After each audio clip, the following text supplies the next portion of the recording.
Welcome back serial lovers. தானா போய் வாலண்டியரா மாட்டிக்கிறாரு நிதிஷ். நிதிஷ் மூலியமா இனியாவுக்கு இந்த ஹோட்டலை அபகரிச்சது சுதாகர். அதுக்கப்புறம் நிதிஷோட கேரக்டர் பத்தி எல்லா விஷயமுமே தெரிய வருது. இனியா, எழில், பாக்கியா 3 பேரும் சேர்ந்து சுதாகரோட முகத்திரையை எப்படி கிழிச்சு அந்த ஹோட்டலை மீட்டெடுக்கிறாங்க அப்படிங்கறத இந்த எபிசோட ப்ரோமோ ப்ரெடிக்ஷன்ல நம்ம இன்னைக்கு பார்க்கலாம். அதுக்குள்ள போறதுக்கு முன்னாடி நம்ம சேனலை மறக்காம சப்ஸ்கிரைப் பண்ணிக்கிங்க, பெல் பட்டனை ஹிட் பண்ணிக்கிங்க, அப்படியே லைக்கையும் தட்டி விட்டுருங்க. பாக்கியா சொல்றத யாருமே புரிஞ்சுக்கவே மாட்டேங்கிறாங்க. எல்லாருமே சுதாகர் செய்யறதான் கரெக்ட் அப்படின்னு பேசிட்டு இருக்காங்க. பாக்கியா கோவப்படுறாங்க. நான் ஏற்கனவே சொன்னலம்மா உங்ககிட்ட, நான் தான் என் ஃப்ரெண்டோட அப்பா கிட்டையும் பேசியாச்சு. வேற யாரோ டெக்ஸ்டைல் பிசினஸ் பண்றவங்க தாமா நம்ம ஹோட்டல்ல வாங்கி இருக்காங்க, புரிஞ்சுக்கமா அப்படின்னு சொல்றாரு எழில். பாக்கியா, நான் சம்பந்தி கிட்ட பேசிட்டேன் பாக்கியா, அந்த ஹோட்டலுக்கும் இவருக்கும் எந்த சம்பந்தமே இல்ல, புரிஞ்சுக்கோ அப்படின்னு சொல்றாரு கோபி. இதெல்லாம் கேட்டு கடுப்பாறாங்க பாக்கியா. நான் சொல்றது ஏன் எழில் புரிஞ்சுக்க மாட்டேங்கிற? இது எல்லாமே காரணம் அந்த சுதாகர் தான். ஏய், என்ன பாக்கியா நீ சுதாகர்னு பேர் சொல்லிக்கிட்டு இருக்க, சம்பந்தின்னு சொல்ல மாட்டியா அப்படின்னு ஒரு பக்கம் திட்டிக்கிட்டு இருக்காங்க பாட்டி. பாட்டி திட்டத்தெல்லாம் கண்டுக்கவே இல்ல, பயங்கர கோபத்துல தான் பேசிட்டு இருக்காங்க பாக்கியா. இதே சமயத்துல யூரோப்க்கு டூர் போன நம்ம இனியா, நிதிஷ் 2 பேரும் பர்ச்சேஸ்க்காக போறாங்க. நிதிஷோட அம்மா கொடுத்த லிஸ்ட்ல என்னென்ன பொருள் வாங்கணுமோ அதெல்லாம் வாங்கிக்கிட்டு இனியாக்கு தேவையானதெல்லாம் வாங்கிட்டு இருக்காங்க. ஏன்னா நம்ம ஊருக்கு கிளம்பணும், அதால இந்த வேலையெல்லாம் செய்யலான்னு சொல்லி இவங்களும் பொருட்கள் எல்லாம் வாங்கிட்டு இருக்காங்க. அப்பதான் நிதிஷ் போற வழியில ஒரு சந்தை மாதிரி இருக்கு, அதுக்குள்ள ஒரு சின்ன கடையை பாக்குறான். ஆக்சுவலா நிதிஷ் ஏற்கனவே அவன் போத கையை அந்த கடையில வேற இது மாதிரி பொருட்களை ஏதோ விக்கிறாங்க போல இருக்கு. அத பாத்துறான். கண்ட்ரோல்டா நிதிஷ், அங்க போகக்கூடாது அப்படின்னு அவரும் நினைச்சுக்கிட்டு இருக்காரு. இருந்தாலும் முடியல, இனியா வேற இருக்காளே, நம்ம விஷயம் தெரிஞ்சதுன்னா அப்புறம் நம்மளை விட்டுட்டு போயிருவா அப்படின்னு நினைச்சுக்கிட்டு போகக்கூடாதுன்னு நினைக்கிறாரு. ஆனா மூளை சொல்லுது, மனசு கேட்க மாட்டேங்குது. அந்த கடைக்கு போன்னு மனசு சொல்லுது. அதனால அண்ணன் வேற போதகையா, சரி இனியாக்கு தெரியாம நம்ம போய் ஒரே ஒரு தடவை மட்டும் யூஸ் பண்ணிக்கலாம், அதுக்கப்புறம் வள்ளல யூஸே பண்ணக்கூடாதுடா அப்படின்னு சொல்லிட்டு அந்த கடை பக்கம் போறாரு. போறப்பே அறிவு சொன்னது, அப்படியே வேண்டாண்டா நிதிஷ், கூட இனியா வந்திருக்கா, இந்த ஊரு வேற தெரியாது, உன்னை காணணும் பதறிடுவா, அப்புறம் அவ்வளவுதான், மாட்டிக்கோடா மகாராசா அப்படின்னு சொல்லுது அறிவு. அதனால யோசனை பண்றாரு. ஆமா கரெக்ட், போக கூடாது.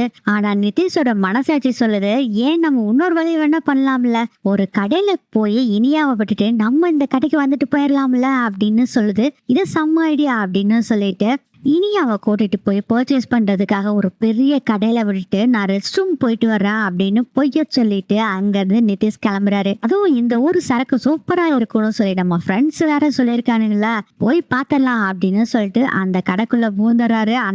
அண்ணன் ஏற்கனவே போதை இதுல ஃபுல் போதையாயிடுறாரு. ரொம்ப நேரம் ஆகுது. பர்ச்சேஸ்ல மூழ்கி போயிருந்த இனியா திடீர்னு ஞாபகம் வருது, என்னடா இது, நிதிஷ் ரெஸ்ட் ரூம் போறேன்னு சொன்னாரு, இன்னும் ஆளை காணோமே அப்படின்னு சொல்லி தேட ஆரம்பிச்சிடுறாங்க. கடை ஃபுல்லா தேடி பாக்குறாங்க. சரி ஃபர்ஸ்ட் கால் பண்ணலாம் அவருக்கு அப்படின்னு நிதிஷ்க்கு கால் பண்றாங்க. இனியா இவர் ஃபுல் போதையில இருக்கிறதுனால அந்த போனை எடுத்து அட்டன் பண்ணி பேச கூட முடியல, அவ்வளவு போதையில இருக்காரு நிதிஷ். ஃபுல் ட்ரிங்க் போய் கட் ஆகுது. பயந்து போயிடுறாங்க. இனியா எங்க போனாலும் தெரியல நிதிஷ் அப்படின்னு நினைச்சு பயந்து கடையில அங்கேயும் இங்கேன்னு தேடிட்டு இருக்காங்க. அதே டைம்ல பாக்கியா செல்விய பார்க்க போறாங்க. செல்வி ரொம்ப கவலையில இருக்காங்க. என்னக்கா, இந்த ரெஸ்டாரண்ட்டும் போயிடுச்சு, அந்த ரெஸ்டாரண்ட்டும் போயிடுச்சு, இப்ப என்னக்கா பண்றது, பண்ணித்தான் ஆகணும் செல்வி, வேற வழி இல்ல செல்வி, நம்ம முன்னுக்கு வரணும்னா மறுபடியும் ஹார்ட் ஒர்க் பண்ணித்தான் ஆகணும், கண்டிப்பா முன்னுக்கு வருவோங்கிற நம்பிக்கை இருக்கு செல்வி எனக்கு. அக்கா நீ சொன்னேன்னா எனக்கு ஓகே தான்க்கா, நீ என்னன்னு சொல்லு, நான் செய்யறேன் அப்படின்னு சொல்றாங்க செல்வி. செல்வி, இந்த கடை போனதை நம்ம இனி ஒன்றும் பண்ண முடியாது செல்வி. ஆனா ஏற்கனவே அந்த நிதிஷ் அப்பா சுதாகர் எடுத்துக்கிட்டால அந்த ரெஸ்டாரண்ட்டுக்கு நான் லோன் கட்டிட்டு இருக்கேன், அந்த லோனை நான் கட்டி தான் ஆகணும், அதுக்கு நான் பணம் சம்பாரிச்சுதான் ஆகணும். அந்த சுதாகர் என் பொண்ணோட வாழ்க்கையை வச்சு அவன் வேலை பார்த்துக்கிட்டு இருக்கான், நான் சும்மா விட மாட்டேன் செல்வி, எப்படியாச்சும் நான் முன்னுக்கு வந்தே ஆவா அப்படின்னு சொல்றாங்க. அப்படி சொல்லுக்கா, இதுதான்க்கா என் அக்காக்கு அழகு, எப்ப பார்த்தாலும் எதுக்குக்கா கவலைப்பட்டுட்டு இருக்கேன், நான் இருக்கேன் உன் கூட எப்பயுமே. அதே மாதிரி நம்ம ரெஸ்டாரண்ட்ல வேலை செய்யற ஆளுகளும் இருக்காங்க, எதுக்காக நீ பயந்துட்டு இருக்கிற? ஆமா செல்வி, துணிஞ்சு நீ இறங்க வேண்டியதா அப்படின்னு சொல்றாங்க. பாக்கியா சொல்லிட்டு இனி அடுத்தது என்ன பண்ணலாம் அப்படின்னு பிளான் போட்டுட்டு இருக்காங்க செல்வி கூட சேர்ந்து. அப்பதான் எழிலுக்கு மனசே கஷ்டமா இருக்கு, அதனால எப்படியாச்சும் அம்மாவை மீட் பண்ணலாம் அப்படின்ட்டு அவரு ரெஸ்டாரண்ட்டுக்கு வர்றாரு. அங்கதான் பாக்கியா இல்ல, வேற எங்க போயிருப்பாங்க, நேரா செல்வி அக்கா வீட்டுக்கு தான் போயிருப்பாங்கன்னு நினைச்சுக்கிட்டு செல்வி வீட்டுக்கு வந்தா அதே மாதிரி பாக்கியா அங்கதான் தான் இருக்காங்க. என்னம்மா ரொம்ப கவலைப்பட்டுட்டு இருக்கியா அப்படின்னு கேக்குறாரு. எழில் அதுக்கு பாக்கியா சொல்றாங்க, இல்ல எழில், கவலைப்பட்ட காலம்லாம் முடிஞ்சு போச்சு. இனி நான் முன்னுக்கு வர்றதுக்கு என்ன செய்யணுமோ அதை செய்ய போறேன் எழில் அப்படின்னு சொல்றாங்க பாக்கியா. இதுதாம்மா ஸ்பிரிட், இதே இரு, கண்டிப்பா நீ முன்னுக்கு வந்துடுவ அப்படின்னு சொல்றாரு எழில்.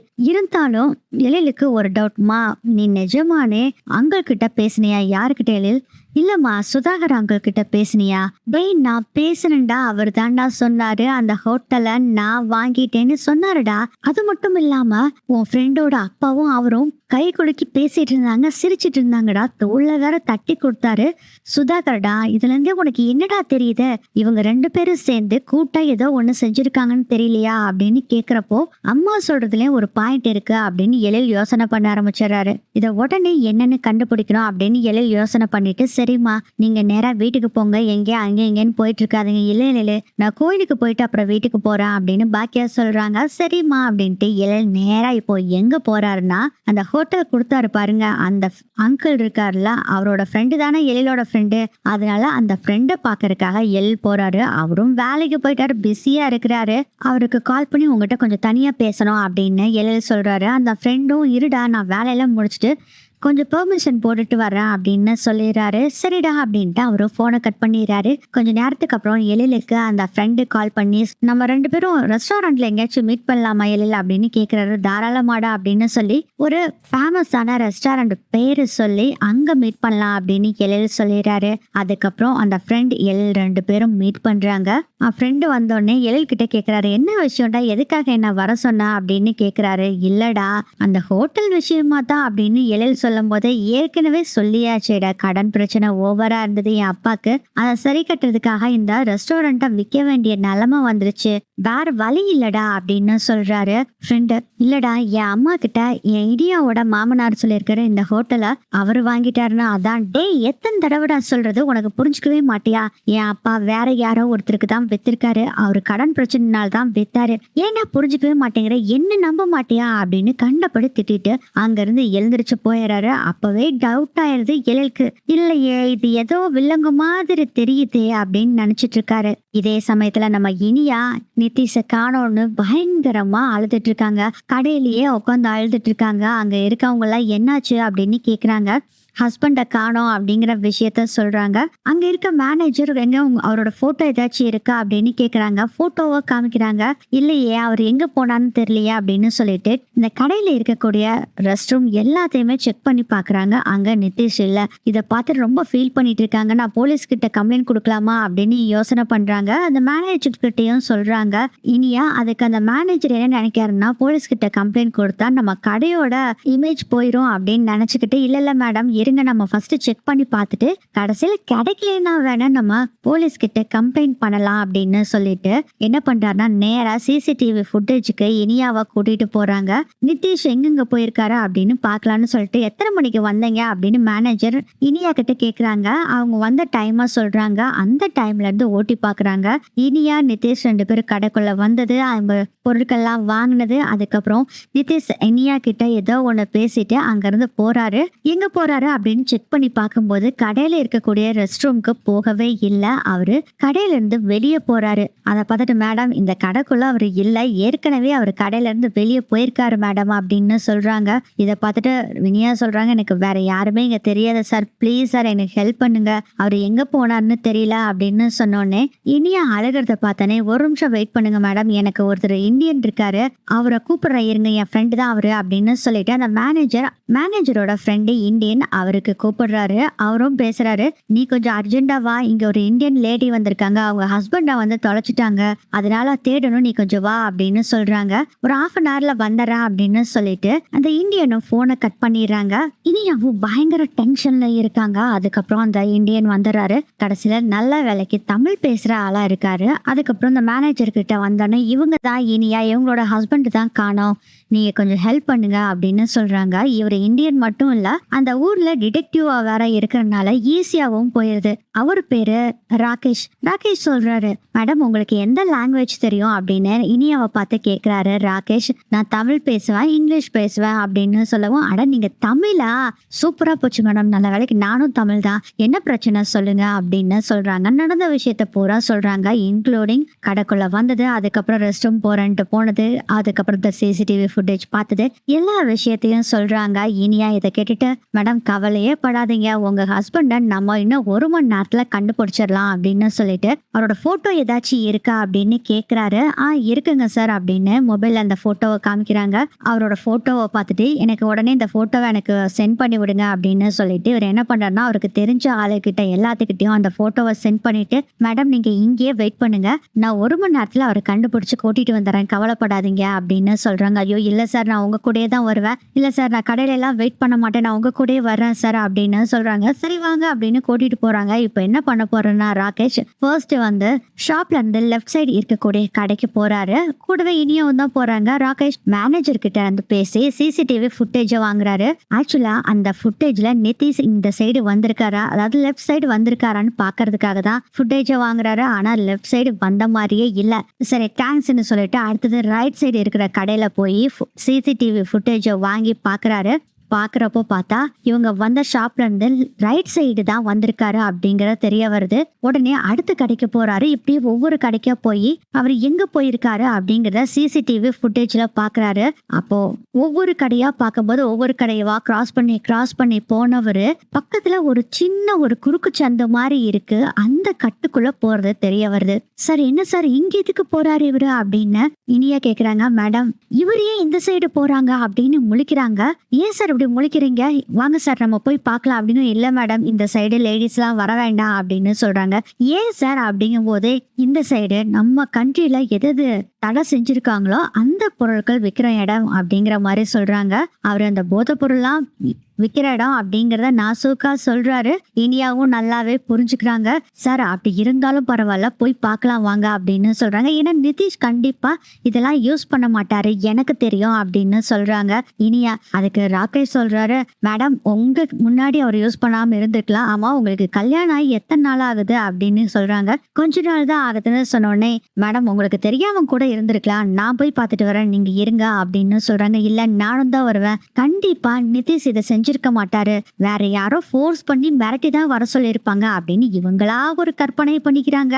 இல்ல மேடம் நம்ம ஃபர்ஸ்ட் போய் பார்க்கலாம், அதுக்கப்புறம் அவர் என்ன பண்ணினாருன்னு அப்புறம் பேசிக்கலாம் வாங்க அப்படின்னு சொல்லிட்டு அப்புறம் 2 பேருமே போறாங்க. அதே மாதிரி என்ன பண்றாங்கன்னா, அந்த கொருக்கு சந்துக்குள்ள இருக்க கடைகள்ல ஃபுட்டேஜ் கேட்கலான்ட்டு போனா எவனும் தர மாட்டேங்கிறான். ஏன்னா எல்லாமே இல்லீகலா விற்கக்கூடிய பொருட்கள் தான் அங்க இருக்கிறதுனால சிசிடிவி கேமரா எதுவுமே இல்லை. இப்ப என்ன சார் பண்றது அப்படின்னு கேக்குறாங்க.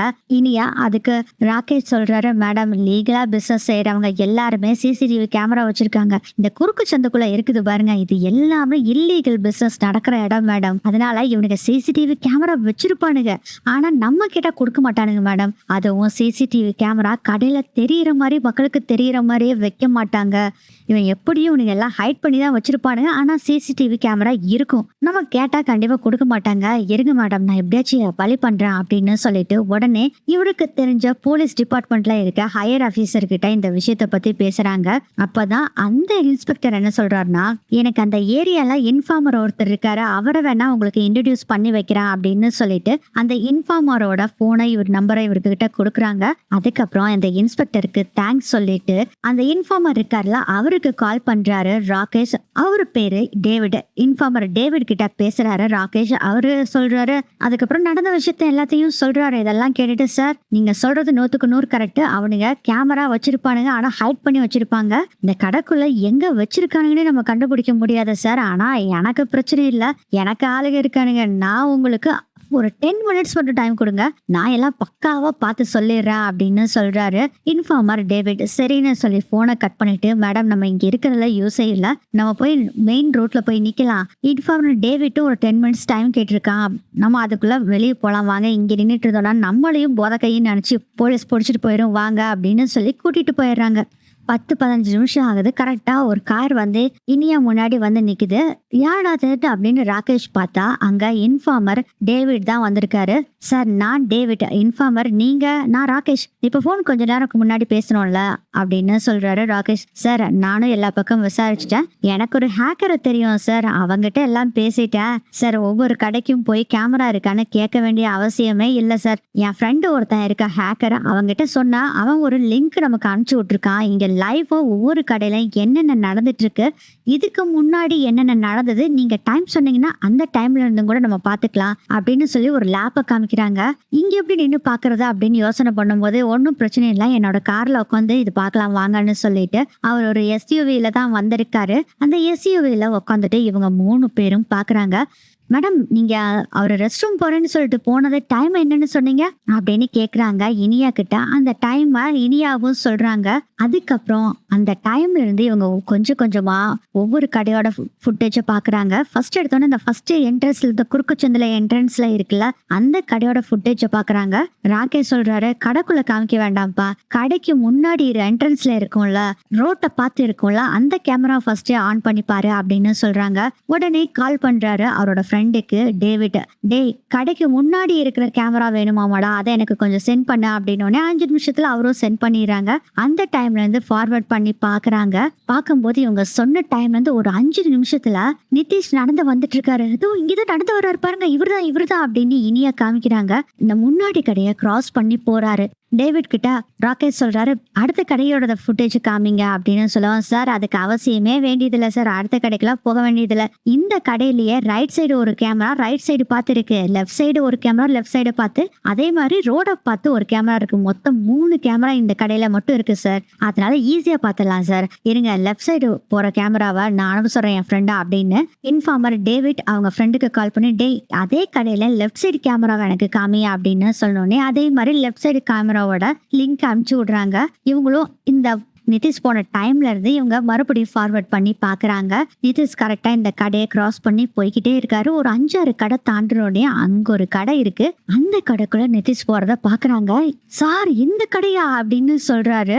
என்னப்பாச்சு அப்படின்னு ராகேஷ் கேக்குறாரு டேவிட் கிட்ட. சார் இது உலகத்துல இருக்க பெரிய பெரிய சரக்கெல்லாம் இங்கதான் சார் கொண்டு வருவாங்க, இது ரொம்ப ஹைடெக்கான கடை சார் அப்படின்னு சொல்றாங்க. அப்படின்னா என்ன அப்படின்னு திருத்திட்டு முழிக்கிறாங்க இனியா. அதுக்கப்புறம் தான் விஷயத்த சொல்றாங்க. உன் ஹஸ்பண்ட் சொன்ன மாதிரி ஒரு போதகை தான் அப்படிங்கிற மாதிரி சொல்றாங்க. இல்ல நீங்க சொல்ற மாதிரி எல்லாம் இல்ல அப்படின்னு சொல்றாங்க. ஆமாமா அந்த கடையே இந்த கடையே அது மாதிரி கடை தான் அப்படிங்கிற மாதிரி சொல்றாரு. இல்ல நான் நம்ப மாட்டேன், யாராச்சும் ஒருத்தர் கூப்பிட்டுருப்பாங்க, ஃப்ரெண்டு கூப்பிட்டுருப்பாங்க, இவங்க போயிருப்பாங்க, அதுல தான் ஏதாச்சும் பிரச்சனையா இருக்கும் அப்படின்னு சொல்றாங்க. சரிம்மா அப்படியே வச்சுக்கோங்க, போய் பார்க்கலாம், அங்க இருந்தாருன்னா அவரை கூட்டிட்டு வந்துடலாம் வாங்க அப்படின்னு சொல்லி ராகேஷ் போறாரு. அப்போ டேவிட் சொல்றாரு, அந்த ஏரியால அந்த லேடிய கூட்டிட்டு போக வேண்டாமே அப்படின்னு சொல்றாரு. இல்ல நானும் தான் வருவேன் அப்படின்னு சொல்றாங்க. சரி வாங்க அப்படின்னு கூட்டிட்டு போறாங்க. அதே மாதிரி அந்த கடைக்குள்ள போறாங்க. இங்க நிதிஷன் யாராச்சும் வந்தாங்களா அப்படின்னு கேக்குறாங்க. ரிசப்ஷன்ல இருக்க ஒரு லேடி கிட்ட, ரிசப்ஷன்ல இருக்க லேடிய பார்த்தாவே புரிஞ்சு போயிருது, ஆஹா இது பலான கடை மாதிரி தெரியுதே அப்படின்னு நினைச்சிட்டு இருக்காங்க. இனியா யாரு நிதிஷ் எங்களுக்கெல்லாம் தெரியாது அப்படிங்கிற மாதிரி அந்த லேடி சொல்றாங்க. அதுக்கப்புறம் நான் டிடெக்டிவ் அப்படின்னு காமிச்சிட்டு நிதிஷோட போட்டோவை காமிச்சு இங்க வந்தாரான்னு சொல்லி, இல்லாட்டி உங்களை போலீஸ்ல புடிச்சு கொடுத்துருவேன் அப்படிங்கிற மாதிரி சொல்றாரு. அதனால பயந்துகிட்டு அவர் உள்ளதான் இருக்காரு அப்படின்னு சொல்றாங்க.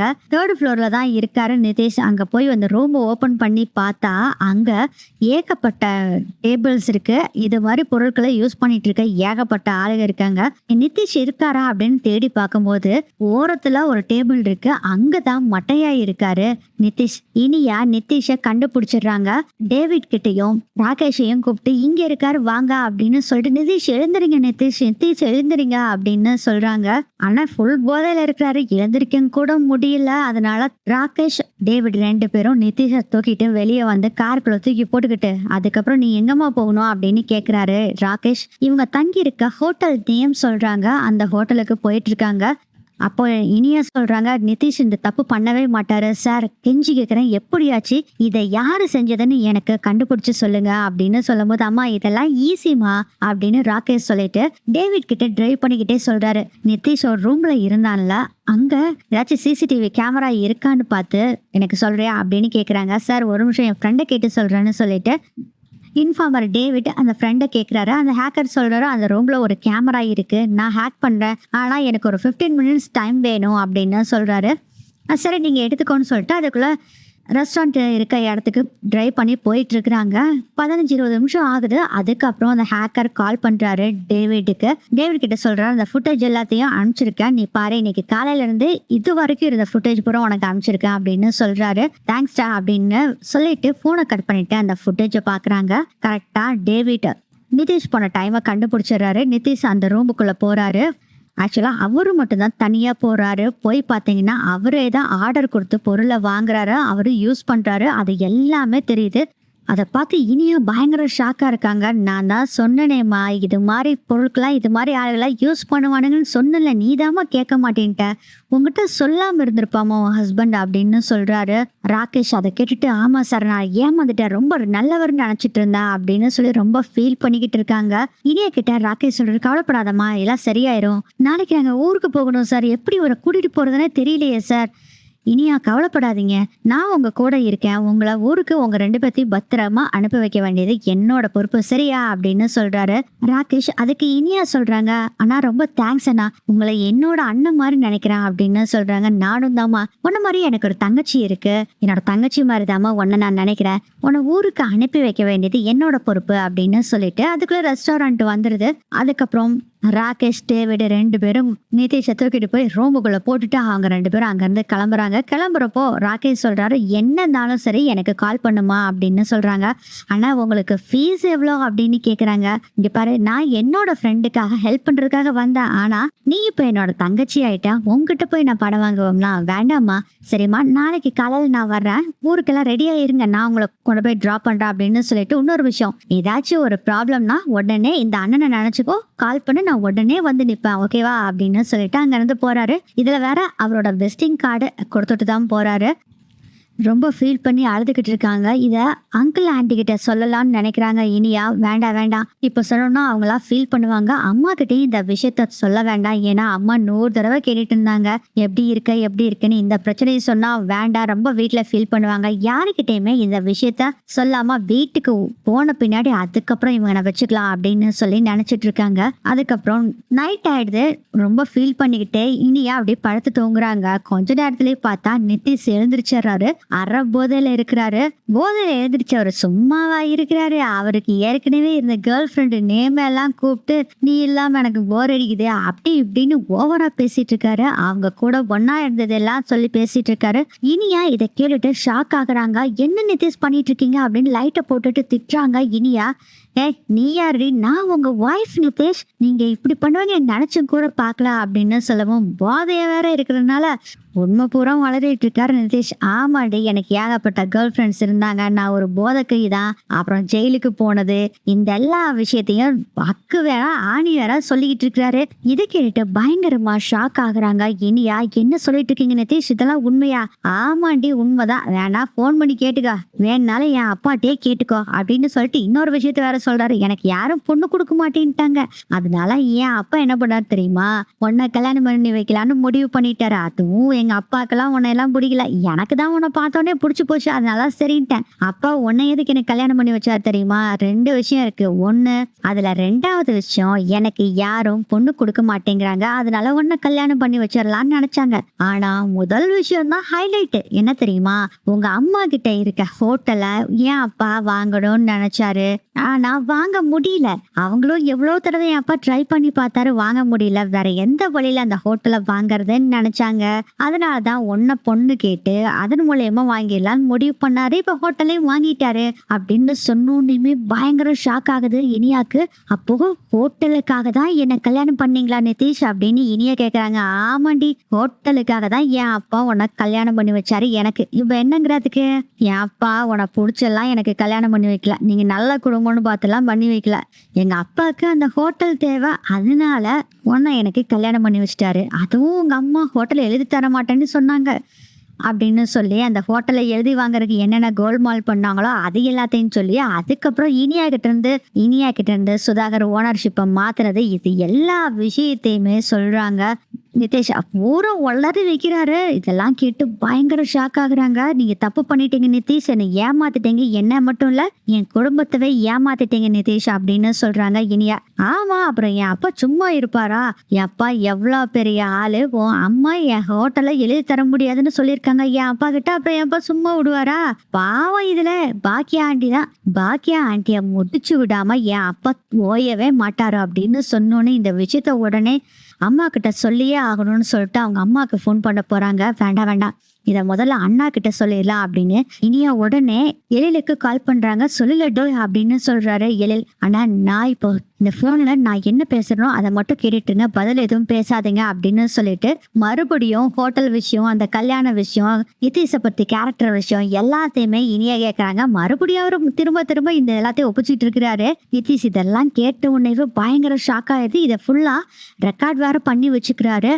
எழில் நிதிஷ் எல்லாத்தையும் ஒப்பிச்சு முடிக்கிறாரு. இது எல்லாத்தையும் போன்ல ரெக்கார்ட் பண்ணிடுறாரு எழில். அதுக்கப்புறம் இனி என்ன பண்றாங்கன்னா தனியா வந்து, அண்ணா பார்த்தேல என்ன வேலை பண்ணி வச்சிருக்காங்க பாத்தீங்களா, என் லைஃபவே பணையமா வச்சு இவனுக்கு இந்த வேலையை பண்ணிருக்கானுங்க, அம்மா ஹோட்டல்ல இவனுக்கு வாங்க பார்த்திருக்கானுங்க அண்ணா, சும்மா விடக்கூடாதுன்னா இவனை இங்கே போலீஸ்ட புடிச்சு கொடுத்துட்டுமா அப்படின்னு சொல்றாங்க இனியா. அதுக்கு எழில் சொல்றாரு, இல்ல வேண்டாம் லட்டு, இவனை நம்ம சும்மா விடக்கூடாது, ஆனா நீ அங்க வெளிநாட்டுல தனியா இருக்க, இப்ப நீ ஒண்ணுமே பண்ண முடியாது. இல்லன்னா எனக்கு ஒருத்தரை தெரியும், அவர் டிடெக்டிவ் தான், அவர் ஹெல்ப் பண்ணாரு அப்படின்னு சொல்லிட்டு அப்புறம் கடல் நடந்த விஷயம் இங்க எல்லாம் நடந்ததெல்லாம் சொல்றாங்க. இதெல்லாத்தையும் கேட்டு அதெல்லாம் கேட்ட எழில் சொல்றாரு, அந்த டிடெக்டிவ நீ கூப்பிட்டு பக்கத்திலே வச்சுக்கோ. அப்புறம் இன்னொரு விஷயம், எழில் கிட்ட இந்த விஷயத்தை எதுவுமே சொல்லாத, டிடெக்டிவ் கிட்ட முதல்ல கான்ஃபரன்ஸ் கால் போடு அப்படின்னு சொல்றாரு எழில். சரிண்ணா அப்படின்னு சொல்லிட்டு கான்ஃபரன்ஸ் கால் போடுறாரு. டிடெக்டிவ் எழில் கிட்ட பேசுறாரு. சார் இப்பவே நீங்க போய் இனியா பக்கத்துல இருங்க சார், அவளுக்கு பாதுகாப்பு வேணும் அப்படின்னு சொல்றாங்க. நான் எல்லாம் பாத்துக்கிறேன் எழில், நீங்க கவலைப்படாதீங்க அப்படின்னு சொல்றாங்க. ஏன்னா டிடெக்டிவ் கிட்டையும் இப்போ நடந்த விஷயத்த பூரா சொல்லிட்டாங்க.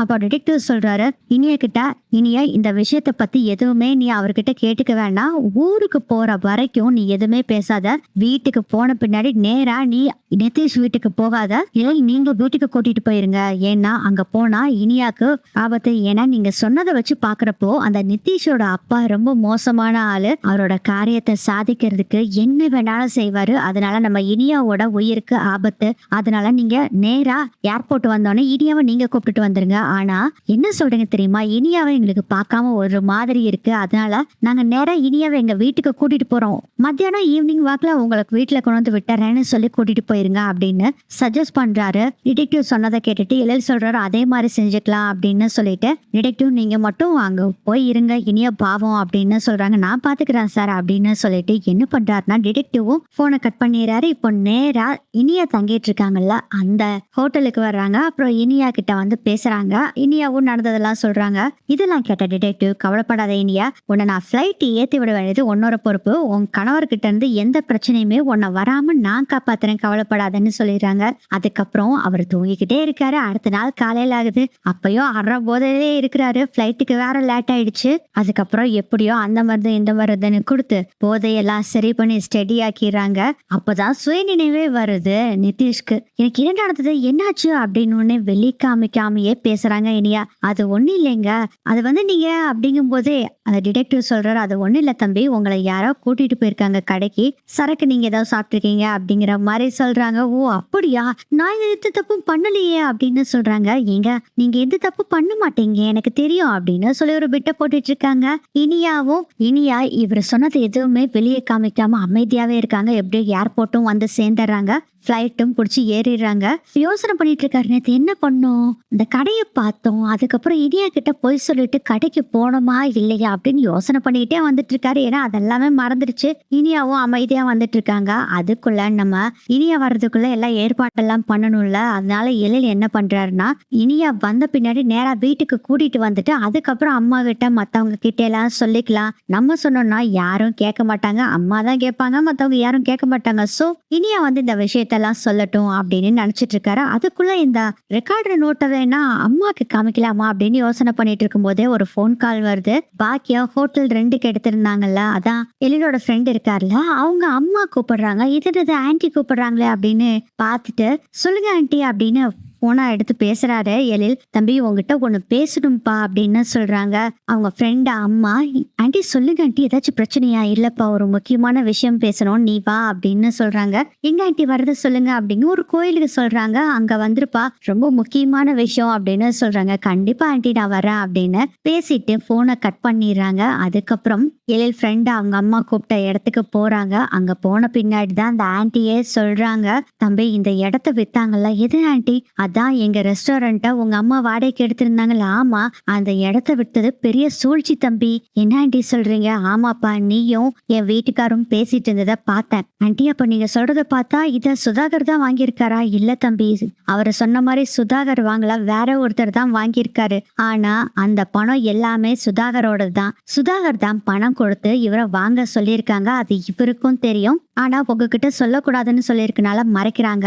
நீங்க நினைக்கிற மாதிரி அந்த சுதாகர் நல்ல ஆள் இல்லப்பா. ஏன் வீட்டுக்காரர்கிட்டயே மிரட்டி தான் இந்த இடத்தவே வாங்குறாங்கப்பா அப்படிங்கிற விஷயத்த சொன்னோன்னே தூக்கி வாரி போடுது. என்ன ஆண்டி இப்படி சொல்றீங்க? ஆமாப்பா, எப்படியாச்சு எனக்கு அந்த சுதாகருக்கு அந்த ரெஸ்டாரண்ட்டை வைக்கிறதுக்கு கொஞ்சம் கூட விருப்பம் இல்லப்பா. அவரு மிரட்டினாரு அப்படிங்கிற ஒரே காரணத்துக்காக தான் என் வீட்டுக்காரு அந்த ரெஸ்டாரண்ட்டை கொடுக்கலான்னு முடிவு பண்ணியிருக்காரு. ஸோ ப்ளீஸ்ப்பா, எப்படியாச்சு அந்த ரெஸ்டாரண்ட்டை காப்பாத்தி எங்களுக்கு கொடு. இதுக்கு எல்லாத்துக்குமே காரணம் சுதாகர் தான் அப்படின்னு சொல்லிடுறாங்க. ஆனா உங்க பையன் கூட என்கிட்ட சுதாகர் வாங்கலன்னு சொன்னாரே ஆண்டி அப்படின்னு சொல்றாங்க. ஏழு பணமும் ஏகப்பட்ட பணம் கொடுத்துருக்காங்க. அது மட்டும் இல்லாம மிரட்டினாங்கப்பா. எல்லாருமே பயந்துட்டாங்க உங்ககிட்ட. அதனாலதான் 2 பேருமே இப்படி பொய் சொல்லியிருக்காங்க. உனக்கு இந்த சினிமாவில் நிறைய செல்வாக்கெல்லாம் இருக்கும்ல, அதெல்லாம் வச்சு எப்படியாச்சும் எங்களோட ரெஸ்டாரண்ட்டை மீட்டு கொடுங்க ப்ளீஸ்பா அப்படின்னு கேக்குறாங்க. அதை கேட்டுட்டு எழில் சொல்றாரு, கவலைப்படாதீங்க ஆண்டி, அந்த ரெஸ்டாரண்ட்டை நான் மீட்டு கொடுக்குறேன், அதுக்கு நான் பொறுப்பு, நீங்க கவலைப்படாம வீட்டுக்கு போங்க அப்படின்னு சொல்லி அனுப்பிச்சு விட்டுட்டு அதுக்கப்புறம் தான் தெரியுது இது எல்லாமே அந்த சுதாகரோட வேலை. அம்மா சொன்னதுதான் உண்மை. முதல்ல அபகரிச்ச ரெஸ்டாரண்ட் இனியா பேரை சொல்லி வாங்கிட்டான். 2வது அம்மா முன்னேறவே கூடாதுன்னு சொல்லிட்டு இந்த ரெஸ்டாரண்டே வாங்கியிருக்கான். இவனை சும்மா விடக்கூடாது, முதல்ல இனியா வந்து சேரட்டும் இங்க, அதுக்கப்புறம் அவனுக்கு இருக்கு கச்சேரி அப்படின்னு நினைச்சிட்டு நேரா வீட்டுக்கு போறாரு எழில். பாக்கியா கிச்சன்ல இருக்காங்க. எழில் வர்றாரு. அம்மா உங்ககிட்ட பேசணும் சொல்லு எழில். இல்லம்மா உங்ககிட்ட தனியா பேசணும் அப்படின்னு சொல்றாரு. ஏண்டா ரொம்ப முக்கியமா எழில்? ஆமாம்மா தனியா பேசணும் அப்படின்னு சொல்றாரு. சரி வான்னு சொல்லி ரூமுக்கு கூட்டிட்டு போறாங்க. அம்மா சாரிம்மா அப்படின்னு சொல்றாரு. என்னடா சொல்ற? என்ன எழில் எனக்கு புரியல. மா நீ சொல்றத பேச்ச கேட்காம நான் பாட்டுல அவங்க சொன்னதான் உண்மை நினைச்சிட்டு இருந்தாம்மா. என்னடா சொல்ற எழில் எனக்கு புரியல. இல்லம்மா ஆக்சுவலா நீ சொன்னில அந்த சுதாகரை பத்தி, அது எல்லாம் தாம்மா உண்மை. அவர் நல்லவர் இல்லம்மா அப்படின்னு சொல்லி நடந்த விஷயத்த எல்லாத்தையுமே சொல்றாங்க. அதெல்லாத்த விட முக்கியமான விஷயம் நம்ம இனியா விஷயத்தையும், அதுக்கப்புறம் இனியா அங்க நடந்த விஷயம், அப்புறம் நான் இவரு ரெக்கார்ட் பண்ணது ஒண்ணு விடாம சொல்லிட்டு அதுக்கப்புறம் இவரோட ஃப்ரெண்ட் இருக்காருல, அவங்க அம்மா சொன்னாங்கல்ல ரெஸ்டாரண்ட்டை வாங்குறதுக்கு அந்த சுதாகர் தான் பிளான் பண்ணாரு அப்படிங்கிற விஷயத்த சொன்னாங்கல்ல, அதையும் சொல்றாங்கம்மா. நீ சொன்னது கரெக்ட் தாம்மா, ரெஸ்டாரண்ட்டை வாங்கினது அந்த சுதாகர் தான். ஆனா அவரு பேர்ல வாங்காம இனியா பேர்ல ஹோட்டலை எப்படி மாத்தி அதுக்கப்புறம் அவர் பேர்ல மாத்திக்கிட்டாரோ அதே மாதிரி இந்த ரெஸ்டாரண்ட்டை வேற ஒருத்தர் பேர்ல வாங்கியிருக்காரு. கொஞ்ச நாளுக்கு அப்புறம் அவர் பேர்ல மாத்திக்கு வருமா, இது எல்லாம் பிளானடுமா அப்படின்னு சொல்றாரு எழில். ஆமாண்ட எழில், இதை எப்படியாச்சும் நிறுத்தி ஆகணும். இப்ப இனியாவை என்னடா பண்றதுமா? ஏர்போர்ட்டுக்கு வரேன்னு சொல்லிட்டாமா. அவ ஏர்போர்ட் வந்தோடனே நம்ம அதுக்கு முன்னாடி போய் நின்றுடலாம். அவளை ஒண்ணுமே சொல்ல வேண்டாம், ஒரு அர்ஜென்டா கூட்டிட்டு போறோம், கொண்டு வந்து விட்டுறோம்னு சொல்லிட்டு கூட்டிட்டு வந்துடலாமா. இந்த விஷயத்த முதல்ல உங்ககிட்ட சொல்லக்கூடாதுன்னு தான் நினைச்சேன், இருந்தாலும் மனசு கேட்கல, அதனாலதான் சொன்னா அப்படின்னு சொல்றாங்க. நல்ல வேலையா போச்சு எழில், இனியாவை ஃபர்ஸ்ட் நம்ம கூட்டிட்டு வரணும் அப்படின்னு பிளான் போட்டுறாங்க. எழில் உங்க அப்பாவுக்கும் பாட்டிக்கும் இந்த விஷயம் தெரிய வேண்டாம்டா, தெரிஞ்சதுன்னா எல்லாம் சொதப்பிடுவாங்க அப்படின்னு சொல்றாங்க. ஆமாமா, ஃபர்ஸ்டே நம்ம இனியாவை கூட்டிட்டு வந்துடலாம், அதுக்கப்புறம் பாத்துக்கலாம் அப்படின்னு சொல்லி வெயிட் பண்ணிட்டு இருக்காங்க. அதே மாதிரி இனியாவும் ஏர்போர்ட்டுக்கு வர டைம் ஆயிடுச்சு. எழில் பாக்கியா 2 பேரும் அங்க இருந்து கிளம்புறாங்க. இனியா ஏர்போர்ட் வரதுக்கு முன்னாடியே அவங்க போயிடுறாங்க. இனியாவையும் பிக்கப் பண்றாங்க. நிதிஷ் இவங்க 2 பேர்த்தையும் பார்த்தோன்னே, ஆண்டி என்ன இங்க வந்திருக்கீங்க, வீட்டுக்கு வராமா? இல்லப்பா ஒரு அர்ஜென்ட், நாங்க இனியாவை மட்டும் கூட்டிட்டு வந்துட்டுமா அப்படின்னு சொன்னோன்னே, ஐயோ இதனடா இது, இனியாவை கூப்பிட்டுட்டு போறேன்னு சொல்றாங்களே அப்படின்னு ஒரே டென்ஷன்ல இருக்காங்க. அது ஆன்டி இல்ல அப்படின்னு சொல்லும் போதே எழில் சொல்றாரு, நிதிஷ் ஒன்னும் ப்ராப்ளம் இல்ல, இவ்வளவு நாள் ஒன்னா தானே வந்தீங்க, ஒரு 2-3 மணி நேரம் உங்க ஒய்ஃபை விட்டுட்டு அது இருக்க முடியாதா? நாங்க அர்ஜென்டா கூட்டிட்டு வந்துடுறோம், என்ன பிரச்சனை, நானும் வரட்டுமா அப்படின்னு கேக்குறாரு நிதிஷ். இல்ல நிதிஷ், ஒரு டாக்குமெண்ட்ல சைன் போடணும், அதுக்காக தான் அப்படின்னு சொல்றாங்க. இனியா நீ இவங்க கூட போற, நானும் கூட வரட்டுமா? இல்லங்க நீங்க வீட்டுக்கு போங்க, அங்கிள் ஆன்டி எல்லாம் வெயிட் பண்ணுவாங்க, நான் கொஞ்ச நேரத்துல வந்துடுறேங்க அப்படின்னு சொன்னோன்னே உருக்குங்குது நிதிஷ்க்கு. நம்ம ஏதாச்சும் தப்பு பண்ணிட்டோமோ அப்படின்னு நினைச்சிட்டு, இனியா ஏதாச்சும் உங்ககிட்ட தப்பா பண்ணிட்டுனா, ஏதாச்சும் இவனை திட்டிட்டுனா, சண்டை போட்டுனா, சாரி இனியா, அந்த சரக்கு அடிச்சதெல்லாம் எனக்கு தெரியாம இப்படி நடந்துருச்சு இனியா. ஐயோ அதெல்லாம் எனக்கு தெரியுங்க, உங்களுக்கு தெரிஞ்சு இதெல்லாம் பண்ண மாட்டீங்க, நான் அதுக்காக இதுல கோவப்படலைங்க, நான் போயிட்டு வந்துடுறேன் ப்ளீஸ் அப்படின்னு கேக்குறாங்க. இனியா ஓகே ஓகே சரி போயிட்டு வா அப்படின்னு அனுப்பிச்சு விட்டுறாங்க இனியாவ. தப்புச்சுண்டோம் சாமி அப்படின்னு இனியா பேகெல்லாம் எடுத்துக்கிட்டு நேரா வெளியே வர்றாங்க. கார் பார்க் பண்ண இடத்துல வண்டி ஏறிட்டு பாக்குறாங்க நிதிஷ் அந்த கார் பார்க் பண்ண இடத்துல நின்னுட்டு இனியாக்கு பாய் காமிக்கிறாரு நிதிஷ். பாய் பாய் அப்படின்னு சொல்லிட்டு அப்பாடான்ட்டு ஆனா வண்டி எடுனேன் முதல்ல அப்படின்னு சொல்றாங்க இனியா. அதுக்கப்புறம் வண்டி எடு என்ன அப்படின்னு இனியா சொல்றாங்க.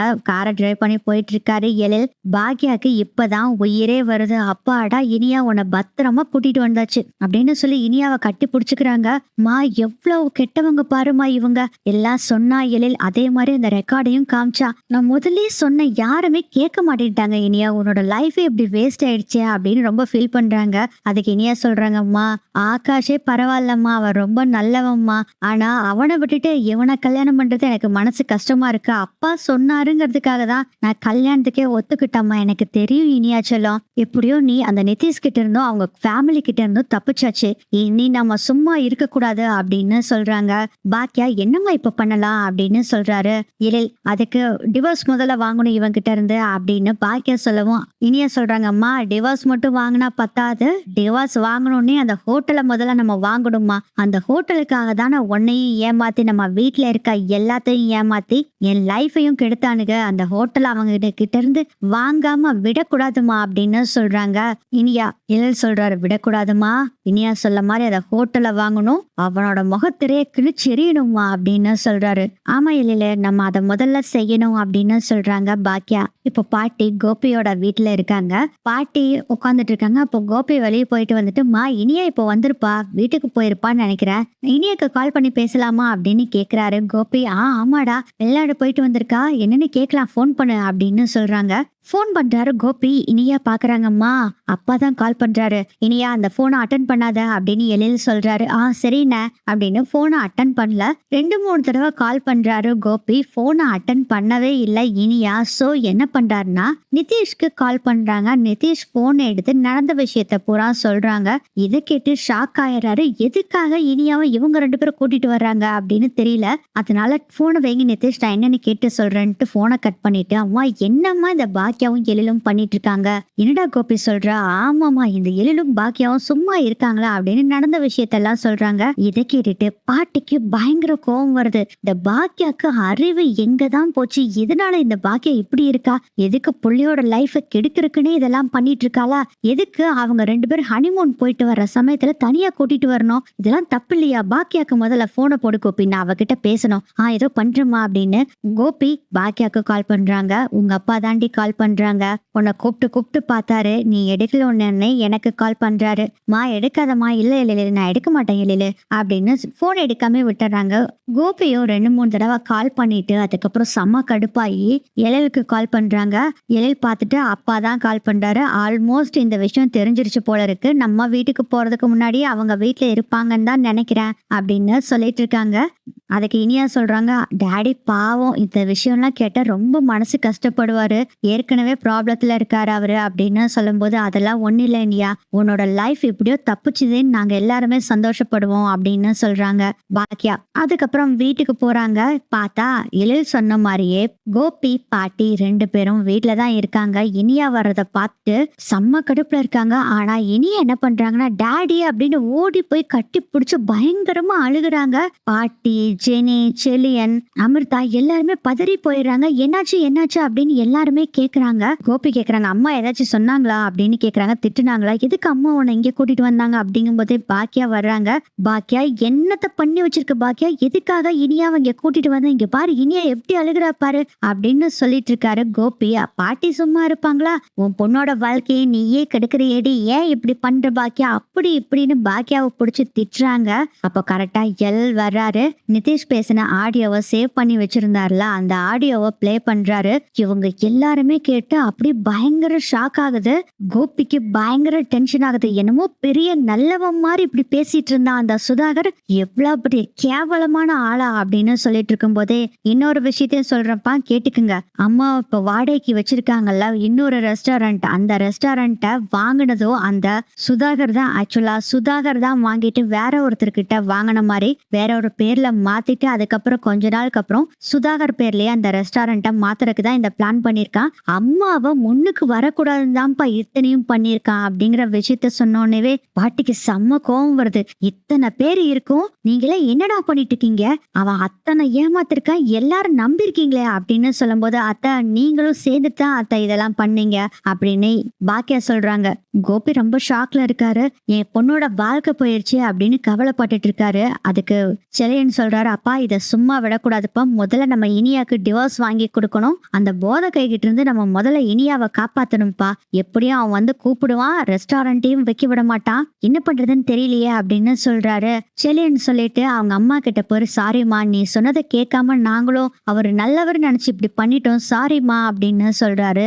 செலியன் பரவாயில்ல விடுச்சலியா அப்படின்னு சொல்லிட்டு இப்போ நம்ம என்ன பண்றது அப்படின்னு சொல்லும் போது பாட்டி சொல்றாங்க, இந்த விஷயத்துல நம்ம எல்லாரும் ஒற்றுமையா இருக்கணும், இனியாவை எக்காரணத்துக்கு கொண்டும் அந்த சுதாகரோட வீட்டுக்கு அனுப்பக்கூடாது, என் பேத்திய போட்டு தள்ளினாலும் தள்ளிடுவான் இவன், அதெல்லாம் அனுப்பக்கூடாது அப்படின்னு சொல்றாங்க. கோபி சொல்றாருமா, நாளைக்கே டைவர்ஸ் அப்ளை பண்ணி நிதிஷ் கிட்ட இருந்த டிவோர்ஸ வாங்கி கொடுத்துட்டுதாமா மத்த வேலை எனக்கு, அதே மாதிரி பாக்கியாக்கு ஹோட்டலை மீட்டு தர வேண்டியது ஏன் பொறுப்பு அப்படின்னு சொல்றாரு கோபி. டிவோர்ஸ் வாங்குறப்ப நம்ம வக்கீல் கிட்ட இந்த ஹோட்டலை எப்படி பீட் எடுக்கிறதுன்னு கேட்டுக்கலாம் அப்படின்னு சொல்றாங்க. ஆமா கண்டிப்பா கேட்டுக்கலாம் அப்படின்னு சொல்லிட்டு இப்பவே எல்லாரும் போலாம் அப்படின்னு பேசிக்கிட்டு இருக்கும் போதே கரெக்டா அங்க வர்றாரு சுதாகர். என்ன சம்பந்தி திடீர்னு என் மருமகளை கூட்டிட்டு வந்துட்டேங்கன்னு நிதிஷ் சொன்னா, நான் வேற பக்கம் பிசினஸ்க்கு போய்கிட்டு இருந்தேன், இவங்க சொன்னதை கேட்டுட்டு நான் உடனே உங்க வீட்டுக்கு வர்றேன் அப்படின்னு சொல்லி வர்றாங்க. இப்போ பயங்கர கோபமா செலியன் பேச போறாரு. அப்போ கோபி சொல்றாரு, வாங்க சம்பந்தி வாங்க உட்காருங்க அப்படின்னு சொன்னோன்னு எல்லாரும் திருத்துன்னு முழிக்கிறாங்க. கோபிய அமைதியா இருங்க அப்படின்னு ஜாட காமிக்கிறாரு. அப்பவே எல்லாரும் புரிஞ்சுக்கிறாங்க இந்த விஷயத்த இவருக்கு தெரிய வேண்டாம்னு நினைக்கிறாங்க போல இருக்குன்னு அப்படின்னு நினைச்சுக்கிறாங்க. வந்தோடனே பாத்தீங்கன்னா பேசிட்டு ஏதோ பாக்கிய டாக்குமெண்ட் ஏதோ இது பண்ணுமாமா, அதனாலதான் இருக்க சொல்றா, ஒரு 2 நாள் இங்க இருக்கட்டும் சம்பந்தி, அதுக்கப்புறம் நாங்க கொண்டு வந்து விட்டுறோம் அப்படின்னு சொல்லவும், வேணா நிதிஷையும் 2 நாள் கூட்டிட்டு வந்து இங்க வச்சுக்கோங்களேன் அப்படின்னு சொல்றாரு சுதாகர். இல்ல சம்பந்தி இருக்கட்டும் அப்படிங்கும் போது பாட்டி சொல்றாங்க, ஏன் கோபி இவர்கிட்ட மறைச்சுக்கிட்டு உண்மையை சொல்லிட வேண்டியதானா அப்படின்னு. ஐயோ அம்மா உண்மையை சொல்றாங்களே அப்படின்னு முழிச்சிட்டு இருக்காரு கோபி. ஐயோ இந்த பாட்டி வேற ஏதாச்சும் ஒண்ணு உளறி வச்சிரும் போல இருக்கே அப்படின்னு நினைச்சிட்டு இருக்கும் போது பாட்டி சொல்றாங்க, அது ஒண்ணு இல்ல சம்பந்தி, அது வந்து அப்படிங்கும் போது அம்மா கொஞ்சம் பேசாம இருங்கம்மா அப்படின்னு கோபி சொல்றாரு. செலியன் இடையில எல்லாருமே கொஞ்சம் பேசாம இருங்க பாட்டி அப்படின்னு சொல்றாங்க. கேட்காம நீங்க எல்லாம் பேசாம இருங்க, சம்பந்தி கிட்ட இந்த விஷயத்த சொல்றதுல என்ன இருக்கு அப்படின்னு சொல்லிட்டு, அது ஒண்ணு இல்ல சம்பந்தி, ஜோசியரை போய் பார்க்க போயிருந்தேன், அப்போ ஜோசியர் சொன்னாரு உன் பொண்ணு மாப்பிள்ளையும் கொஞ்ச நாளைக்கு பிரிஞ்சு இருக்கணும்னு சொன்னாங்க, இல்லாட்டி பெரிய பிரச்சனையாகும், பொண்ணு மாப்பிளையும் பிரியறக்கூடிய நிலைமை வரும்னு சொன்னாங்க, அதனாலதான் உடனே இவங்க 2 பேத்தையும் கூட்டிட்டு வர சொன்னேன், நான் சொல்லிதான் கூட்டிட்டு வர சொன்னேன் சம்பந்தி, ஆனா இவங்க எல்லாம் உங்ககிட்ட சொன்னா இதெல்லாம் நம்ப மாட்டீங்கன்னு சொல்லாம கூட்டிட்டு வந்திருக்காங்க சம்பந்தி, இதான் விஷயம் அப்படின்னு சொன்னோன்னே சுதாகர் முதல்ல சந்தேகப்பட்டு தான் வர்றாரு. இவங்க சொல்றத பார்த்தோன்னே ஓ இதுதான் விஷயமா, நம்ம கூட தப்பா நினைச்சிட்டோமே அப்படின்னு நினைச்சிட்டு, ஓ அப்படியா சம்பந்தி, சரிங்கம்மா, எத்தனை நாள் பொண்ணும் மாப்பிள்ளையும் பிரிஞ்சிருக்கணும், அது 48 நாள் சம்பந்தி அப்படின்னு பாட்டி சொல்றாங்க.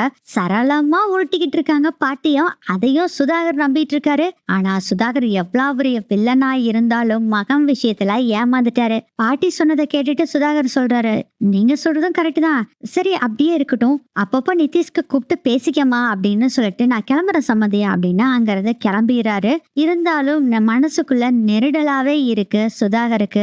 என்னன்னு தெரியலையே, என்னன்னு பாக்கணும் அப்படின்னு யோசனை பண்ணிட்டு இருக்காரு சுதாகர் போன பின்னாடி சோபாடா அப்படின்னு எல்லாம் உட்காடுறாங்க. நீங்க கூட உண்மையை சொல்லணும்னு சொன்னோடனே உண்மையை சொல்லிடுவீங்கன்னு நினைச்சோம்மா, நீங்க இப்படி பண்ணுவீங்கன்னு நினைச்சும் கூட பாக்கலாம், செம்மம்மா, சூப்பர் அப்படின்னு சொல்றாங்க. பாராட்டுறதெல்லாம் அப்புறம் இருக்கட்டும் கோபி, இப்போ என்ன பண்றது? நேரா நாளைக்கெல்லாம் தள்ளி போட வேண்டாம், இன்னைக்கு வக்கீல பார்த்து பேசி டிவோர்ஸ்க்கு அப்ளை பண்ணுங்க அப்படின்னு சொல்றாங்க. அதே மாதிரி இந்த ஹோட்டலை மீட் எடுக்கிறதுக்கும் வழிய பாருங்க அப்படின்னு பாட்டி சொல்றாங்க. அதுக்கப்புறம் கோபி, பாக்கியா, எழில் 3 பேரும் நேரா வக்கீல் வீட்டுக்கு போறாங்க. நடந்த விஷயத்த எல்லாத்தையுமே சொல்றாங்க. அவரும் நான் டிவோர்ஸ் நோட்டீஸ் கொடுத்துறேன் அவங்களுக்கு. அந்த ஹோட்டல் விஷயம் நீங்க சொன்னதெல்லாம் புரிஞ்சுதுமா. நீங்க பொண்ணுக்கு கொடுத்த மாதிரி அவங்க எழுதி வாங்கிக்கிட்டாங்க. ஆமா சார். அப்போ உன் பொண்ணவே நீங்க டைவர்ஸ் பண்ணிட்டா அந்த வீட்டுக்கும் உங்க பொண்ணுக்கும் எந்த சம்பந்தமுமே இல்ல. அதனால அந்த ஹோட்டல் உங்களுக்கே வந்துருமா, கவலைப்படாதீங்க அப்படின்னு சொல்றாரு வக்கீல். ரொம்ப நன்றி சார் அப்படின்னு பாக்கியா சொல்றாங்க. கோபி சொல்றாரு, சார் ரொம்ப தேங்க்ஸ், இந்த ஹெல்ப் நான் மறக்கவே மாட்டேன் சார், ரொம்ப தேங்க்ஸ் அப்படின்னு சொல்றாங்க கோபியும். அதுக்கப்புறம் டிவோர்ஸுக்கு அப்ளை பண்ணிட்டோன்னே டிவோர்ஸ் நோட்டீஸ் நேரா நிதிஷ் வீட்டுக்கு போகுது. நிதிஷ்க்கு பயங்கர ஷாக். என்னப்பா இது, டிவோர்ஸ் நோட்டீஸ் கொடுத்துருக்கா இனியா அப்படின்னு சுதாகர் கிட்ட சொல்றாங்க. சுதாகர் செம்ம கோவத்துல டிவோர்ஸ் நோட்டீஸ் எடுத்துட்டு வந்தாரு வீட்டுக்கு. வீட்டுல எல்லாருமே இருக்காங்க.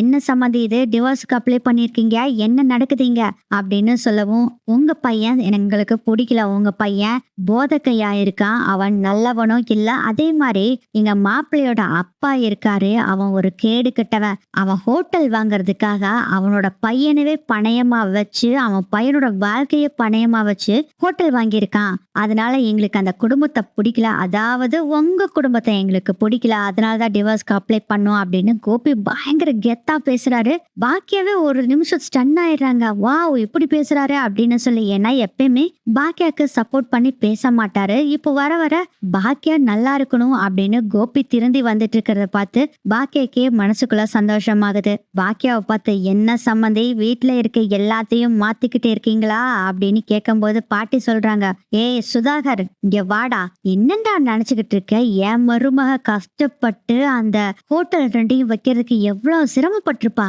2 ஹோட்டலையும் அபகரிச்சுட்டு அவளை நடுத்தெருவுல நிக்க வைக்கலான்னு பாத்தியா, அதுக்கு நான் உன்னை விட மாட்டேன்டா. அது மட்டும் இல்லாம என் பேத்தியோட வாழ்க்கையவே கெடுக்க பார்த்திருக்க, உன் பையன் ஒரு கேடு கெட்டவன், அவனுக்கு கல்யாணம் பண்ணி வச்சிருக்க, ஊருக்குள்ள உன் சொந்தக்காரங்க எவனும் பொண்ணு கொடுக்கலன்னு உடனே தெரியலேன்னு சொல்லி எங்க பொண்ணை கல்யாணம் பண்ணி வச்சிருக்கியோ, டிவோர்ஸ்க்கு அப்ளை பண்ணதுதான், நீ டிவோர்ஸ் கொடுத்துட்டு மரியாதையா போயிரு, எங்க ஹோட்டல் எங்களுக்கு வந்து சேரணும் அப்படின்னு சொல்லவும் சுதாகர் சொல்றாரு, அதையும் பார்க்கலாம், என் பையனுக்கும் உங்க பொண்ணுக்கும் நடந்த கல்யாணம் உண்மைதான், டிவோர்ஸ் பண்ண விட மாட்டேன் அப்படின்னு சொல்றாங்க.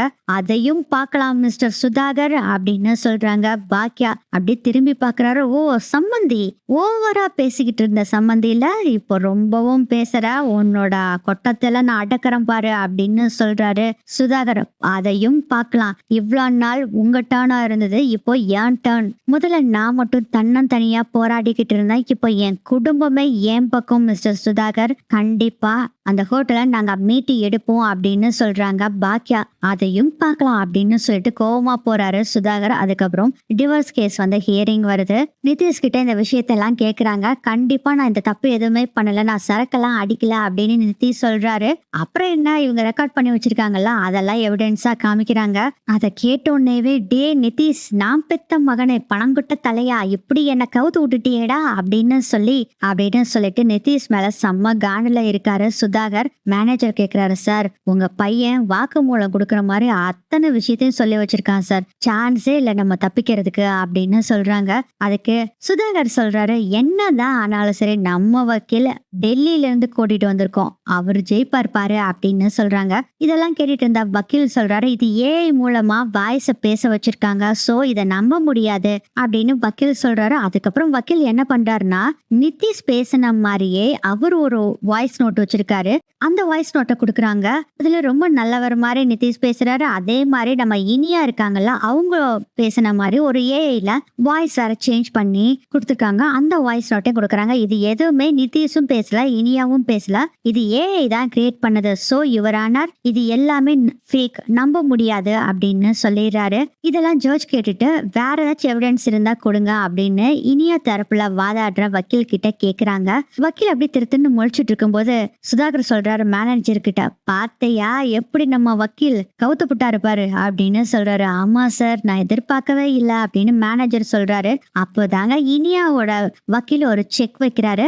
இன்னும் 2 எவிடன்ஸ் இருக்கு யுவரானார். 2 எவிடன்ஸ் அப்படின்னு முழிக்கிறாரு சுதாகர். அப்பதான் பாத்தீங்கன்னா நம்ம டிடெக்டிவ் இருக்காருல்ல, அவரு யூரோப்ல இருந்து இங்க வந்திருக்காரு. அதுவும் இந்த கேஸ்க்காக தான் வந்திருக்காரு. வந்திருக்காரு. அவரும் வாக்குமூலம் கொடுக்கறாரு என்னென்ன நடந்தது அப்படிங்கிற விஷயத்த. அதுக்கப்புறம் நம்ம இனியாவும் டிடெக்டிவும் சேர்ந்து ஒரு செம்மையான வேலைய பண்ணிருக்காங்க. போதையில நிதிஷ் உளறிட்டு இருந்தாங்கல்ல, அவருக்கே தெரியாம அவர் உளறுனத வீடியோவா எடுத்து வச்சிருக்காங்க இனியாவும் டிடெக்டிவும். அந்த எவிடன்ஸையும் போட்டு காமிக்கிறாங்க. அப்போ டிடெக்டிவ் சொல்றாங்க நிதிஷோட வக்கீல் கிட்ட, சார் இது உண்மையான ஏஐனால உருவாக்குன வீடியோ கிடையாது யுவர் ஆனர், வேணும்னாலும் நீங்க இதை செக் பண்ணி பாத்துக்க இது ஒரிஜினல் வீடியோவா இல்லையானு அப்படின்னு சொல்றாங்க. இந்த வழக்கை உடனே முடிச்சாகணும் அப்படின்னு முடிவு பண்ணிடுறாரு ஜட்ஜ். இன்னும் 1 மணி நேரத்துல இந்த வீடியோ ஒரிஜினலா இல்லையான்னு கண்டுபிடிச்சு சொல்லணும் அப்படின்னு சொல்லி வீடியோவை டெஸ்ட் பண்ண அனுப்பிச்சிடுறாங்க. அதுக்கப்புறம் 1 மணி நேரத்துக்கு அப்புறம் இந்த கேஸ் மறுபடியும் ஆரம்பிக்கப்படும் அப்படின்னு அங்க இருந்து போயிடுறாங்க. இனியா எல்லாருமே சந்தோஷமா இருக்காங்க. ஆனா நிதிஷை பார்த்து சுதாகர் செம்ம காண்டுல இருக்காரு. ஒரே ஒரு பையன் கருவேப்பிலை கொத்து மாதிரி பெத்து வச்சிருக்கேன்னு நினைச்சேன். ஆனா நீ எனக்கு உதவக்கூடிய பையனா இருப்பேன்னு பார்த்தா ஊருக்கு உதவக்கூடிய ஊதாரி பையனா இருக்கியேடா அப்படின்னு திட்டுறாரு சுதாகர். எங்க விடுங்க, எங்க பையனை பேசுறீங்க, விடுடி, நீ பெத்து வச்சிருக்க பாரு பையன், அவனை பத்தி பேசாத அப்படின்னு திட்டிக்கிட்டு இருக்காரு சுதாகர். அப்போ மேனேஜர் கேக்குறாரு, சார் இப்போ என்ன சார் பண்றது, முதல்ல ஜட்ஜ் பணம் கொடுத்து மாத்த முடியுமான்னு பாருங்க அப்படின்னு சொல்றாங்க. சார் நான் விசாரிச்ச வரைக்கும் ரொம்ப நேர்மையான ஜட்ஜ், அவரு பணம் வாங்குவாரான்னு தெரியல, வாங்குவாரா தெரியல, இல்லைன்னு சொல்லிட்டு இருக்காதீங்க, கொடுத்து பாருங்க, இல்லைன்னா அப்புறம் பார்க்கலாம் அப்படின்னு சொல்றாங்க. ஓகே சார் அப்படின்னு சொல்லிட்டு மேனேஜர் போய் ஜட்ஜு கிட்ட பேசணும்னு சொல்றாங்க. அப்ப டவாலியும் உள்ள விடுறாங்க. மேனேஜர் ஜட்ஜு கிட்ட போய் பேசுறாரு, நீங்க எப்படியாச்சும் எங்களுக்கு சாதகமா தீர்ப்பு சொல்லணும், அதுக்கு எவ்வளவு பணம் கேட்டாலும் தர்றோம் அப்படின்னு சொல்றாங்க. டவாலியும் கூட நின்னுக்கிட்டு தான் இருக்காரு. ஜட்ஜு எவ்வளவு பணம் தருவீங்க அப்படின்னு கேட்டோன்னே ஷாக் ஆகுறாரு மேனேஜர். என்னப்பா நீ தானே பணம் கொடுக்குறேன்னு சொன்ன. இல்ல சார், எல்லாரும் நேர்மையான ஆளுன்னு நீங்க சொன்னாங்க. அப்படிதான் சொல்லுவாங்க, அதுக்காக நான் பணம் வாங்காம இருக்க முடியுமா, எவ்வளவு பணம் கொடுக்குற சொல்லு அப்படின்னு சொல்லவும், சார் ஒரு 10 லட்சம் பத்தாது, 20 லட்சம் பத்தாது, சரி சார் 50 லட்சம் அப்படின்னு சொல்றாரு மேனேஜர். ஓகே, எனக்கு 50 லட்சத்தை இப்ப நீ கொடுத்தேன்னா நான் வேற தீர்ப்பு சொல்லுவேன், அதுவும் உங்களுக்கு சாதகமா தீர்ப்பு சொல்லுவேன் அப்படின்னு சொல்லி ஜட்ஜு சொல்றாரு. சரிங்க சார் அப்படின்னு சொல்லிட்டு மேனேஜர் சுதாகருக்கு கால் பண்ணி நடந்த விஷயத்த பூரா சொல்றாங்க.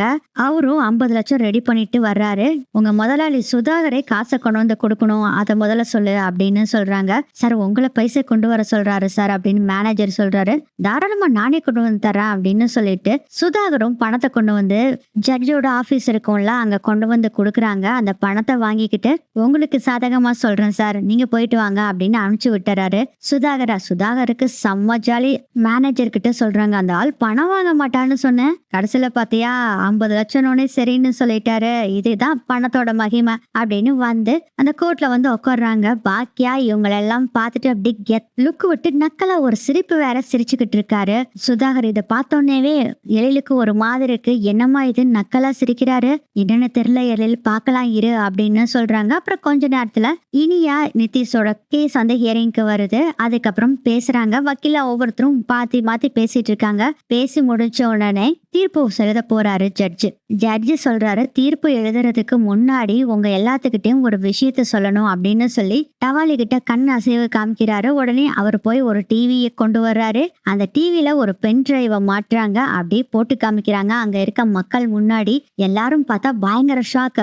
மேனேஜர் ஜட்ஜு கிட்ட பேசினது, பணம் கொடுக்குறேன்னு சொன்னது, இவர் பணம் வாங்குறேன்னு சொல்லிட்டு சுதாகரை கொண்டு வந்து பணம் கொடுக்க சொன்னது, 50 லட்சம் ரூபாய் கொண்டு வந்து கொடுத்தது, அதுக்கப்புறம் அந்த பணத்தை கரெக்டா இருக்கான்னு எண்ணி பார்த்துட்டு 50 லட்சம் கரெக்டா இருக்குன்னு ஜட்ஜு சொல்றாரு. அது எல்லாமே வீடியோல வருது. அதுக்கப்புறம் கடைசியில ஜட்ஜ் ஒரு வார்த்தை சொல்லுவார்ல, உங்களுக்கு சாதகமா தீர்ப்பு சொல்றேன், நீங்க போயிட்டு வாங்க அப்படின்னு சொன்னாங்களா, அது வரைக்கும் ரெக்கார்டா இருக்கு. அது எல்லாத்தையும் போட்டு காமிக்கிறாரு ஜட்ஜு. சுதாகரை கூண்டுக்கு வர சொல்றாரு. என்ன சுதாகர், நீங்க பணக்காரனா இருந்தா, பெரிய காசு பணம் உள்ளவனா இருந்தா எல்லாருமே காசுக்கு அடிமையாயிருவோம்னு நினைச்சீங்களா? அவங்களுக்குன்னு தன்மானம்னு ஒண்ணு இருக்கு சுதாகர், நேர்மையா இருக்கணும் தான் என்னோட குணம். ஊருக்குள்ள என்னை பத்தி தெரிஞ்சும் என்கிட்ட லஞ்சம் கொடுக்குறேன்னு வந்திருக்க பாரு, அதுக்காக சுதாகருக்கு 6 மாசம் கடுங்காவல் தண்டனையும் இதே மாதிரி 50 லட்சம் ரூபாய் பணமும் கட்டணும் அப்படின்னு சொல்லிடுறாங்க. அடுத்தது நிதிஷ் இனியாவோட கேஸ். இனியாவை நிதிஷ்க்கு கல்யாணம் பண்ணி வச்சதுக்கு காரணமே இந்த ஹோட்டல் தான். அந்த ஹோட்டலுக்காக கல்யாணம் பண்ணனால ஏமாத்தி பண்ணிருக்காங்க. இப்போ இனியாக்கு நிதிஷ் கூட வாழ விருப்பம் இல்ல, அதனால டிவோர்ஸ் கொடுக்கப்படுது அப்படின்னு சொல்றாங்க. நிதிஷ் சொல்றாரு, ஐயோ இல்ல யுவர் ஆனர், நான் இனியாவை ரொம்ப லவ் பண்றேன் அப்படின்னு சொல்லும்போது இனியா சொல்றாங்க, இல்ல யுவர் ஆனர், நான் நிதிஷை கொஞ்சம் கூட லவ் பண்ணல அப்படின்னு சொல்றாங்க. அதுக்கப்புறம் இனியா நிதிஷ் 2 பேத்துக்கு டிவோர்ஸ் கொடுத்துட்றாங்க. அடுத்தது இந்த ஹோட்டல் இனியா பேர்ல தான் மாத்தி எழுதப்பட்டு கொடுத்துருக்கு. அதுவும் தெரிஞ்சு கொடுக்கல, பேரு மாற்றம் செய்யப்படுறதுக்காக அப்படின்னு பொய் சொல்லி எழுதி வாங்கியிருக்காரு சுதாகர். ஆனா அந்த ஹோட்டல்ல கிஃப்டா தம் மகளுக்கு கொடுத்துட்டாங்க அப்படின்னு இவர் எழுதியிருக்காரு. அந்த இது ரத்து செய்யப்படுது அப்படின்னு சொல்லிட்டு இனி பாக்கியாவோட ஹோட்டல் பாக்கியாவுக்கு திரும்ப தரப்படும் அப்படின்னு சொல்லிடுறாங்க. அதுக்கப்புறம் ஒரு கேள்வி கேட்கிறாரு ஜட்ஜு, சுதாகர் நீங்க உண்மை சொல்லுங்க, பாக்கியாவோட 2வது ஹோட்டல் வாடகைக்கு எடுத்திருந்தாங்கல்ல, அந்த ஹோட்டலை நீங்க விலைக்கு வாங்குனீங்களா இல்ல வேற ஒருத்தர் விலைக்கு வாங்கினாங்களா? இதை நீங்க உண்மையை சொன்னீங்கன்னா உங்களுக்கு எந்த ஒரு தண்டனையும் கொடுக்கப்படாது. ஆனா போய் மறுபடியும் சொன்னீங்களா, இப்ப கொடுத்திருக்க தண்டனையை விட இன்னும் அதிகமா தண்டனையும், அப்புறம் நீங்க ஃபைனா ஏகப்பட்ட காசு கட்ட வேண்டியது இருக்கும் அப்படின்னு சொன்னோடனே, சார் உண்மையை சொல்லிடுறேன் சார், நீங்க சொன்னது உண்மைதான், பாக்கியாவை நான் அடிக்கணும்னு நினைச்சேன், அவங்கள இந்த ஹோட்டல் தொழிலிருந்தே தூக்கி எறியணும்னு நினைச்சேன், அதனாலதான் அவங்கள அடிக்கிறதுக்காக இந்த ஹோட்டலே நான் தான் விலைக்கு வாங்கினேன், என்னோட பேர்ல வாங்கல, வேற ஒருத்தர் பேர்ல இந்த ஹோட்டல்ல விலைக்கு வாங்கினேன் அப்படிங்கிற விஷயத்தை எல்லாத்தையுமே சொல்லிடுறாங்க. ஆக மொத்தத்துல முதல் ஹோட்டலையும் சரி 2வது ஹோட்டலையும் நீங்க தான் விலைக்கு வாங்கியிருக்கீங்க. முதல் ஹோட்டல பணம் கொடுக்காம சீதனமா வாங்கியிருக்கீங்க, 2வது ஹோட்டல பணம் கொடுத்து வாங்கியிருக்கீங்க. இந்த முதல் ஹோட்டல சீதனமா வாங்கினதுக்காக வேற ஒரு கோடி ரூபாய் ஃபைன் அப்படின்னு சொல்லி ஃபைனை போட்டு தீட்டி தள்ளிடுறாரு ஜட்ஜு. ஆக மொத்தம் 1.5 கோடி ரூபாய் பணம் கட்டணும், 6 மாசம் கடுங்காவல் தண்டனை அப்படின்னு சொல்லி ஜட்ஜு தீர்ப்பு எழுதிடுறாரு. அடுத்தது நம்ம நிதிஷ்க்கு வர்றாங்க. அப்பா சொன்னதை கேட்டுட்டு இந்த விஷயத்துக்கு உள்ள இருந்தனால நிதிஷ்க்கு 3 மாத தண்டனையும் 25 லட்சம் ரூபாய் ஃபைனும் சொல்லி எழுதிடுறாரு, தீர்ப்பு கொடுத்துட்றாங்க. அதை கேட்டுட்டு நிதிஷ் வேற பயங்கர டென்ஷன் ஆகுறாரு. உங்களை எல்லாத்தையும் சும்மா விட மாட்டேன் இனியா அப்படின்னு சொல்லிட்டு இருக்காரு. டே போடா அப்படின்னு சரின்னு சொல்லிக்கிட்டு இருக்காரு. அதுக்கப்புறம் கொஞ்ச நாள் ஆகுது. நிதிஷ் சுதாகர் 2 பேரும் ஜெயில தண்டனை அனுபவிச்சுட்டு இருக்காங்க. நம்ம இனியா பிஜி படிக்கிறதுக்கு அப்ளை பண்ணியிருந்தாங்கல்ல காலேஜ்ல, அதுவும் அக்செப்ட் ஆயிடுச்சு. இப்போ காலேஜ் போக ஆரம்பிச்சிட்டாங்க இனியா. அதே மாதிரி நம்ம பாக்கியாவுக்கும் 2 ஹோட்டலும் அவங்க கைக்கு இப்போ வந்துருச்சு. அவங்களும் அவங்க ஹோட்டல் தொழில ரொம்ப நல்லா நடத்திக்கிட்டு இருக்காங்க. கோபி வந்து சாரி கேக்குறாரு பாக்கியா கிட்ட, என்னாலதான் இதெல்லாம் நடந்துருச்சு சாரி அப்படின்னு சொல்றாங்க. பாக்கியாவும் பரவாயில்லைங்க அப்படின்னு சொல்லிடுறாங்க. பாக்கியா அவங்க பிசினஸ்ல செம்மையா கொடி கட்டி பறந்துட்டு இருக்காங்க. இப்படிதான் இந்த எபிசோடு நகரும்னு நினைக்கிறேன்.